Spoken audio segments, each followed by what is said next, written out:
Hello guys, good morning guys, good morning. So ngayon guys, linisan natin yung itlog ng ating alaga guys kasi maraming putik guys. Maraming putik yung itlog natin. Tsaka yung ayun yung iba basa pa.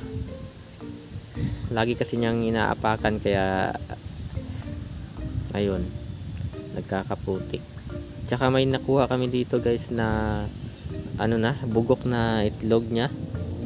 Kaya ang ginawa ko, kasi baka dahil basa nga yung mga itlog natin, kaya pinunasan ko, tinanggal ko lang yung putik.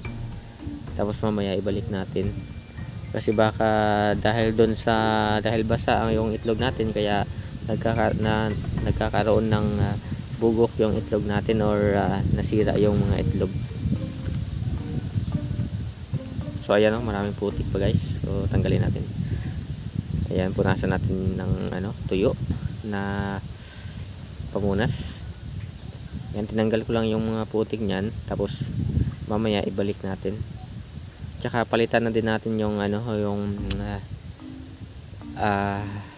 tawag dito, yung mga dahon ng saging na nilagay natin sa kanyang nilimliman.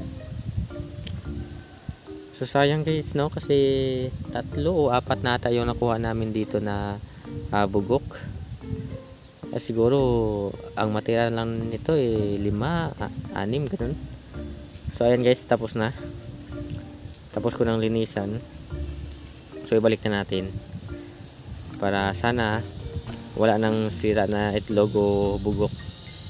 Sana mapisa na yan lahat guys. So ang natira pala guys, 7 ata yung natira na itlog natin ng nilinisan. So sayang guys So bali ito may isa pang bugok guys, parang tubig na sa ilalim. So try natin to buksan guys. Tapos yung isa pala guys, ayan parang puputok na. So sayang guys ayan parang luto na So buksan natin tong isa guys para makita natin kung ano ang laman sa loob.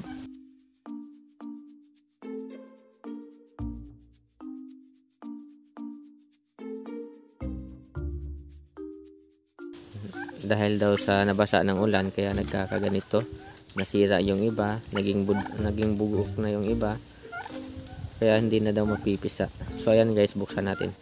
Dahil lang natin kung ano ang laman.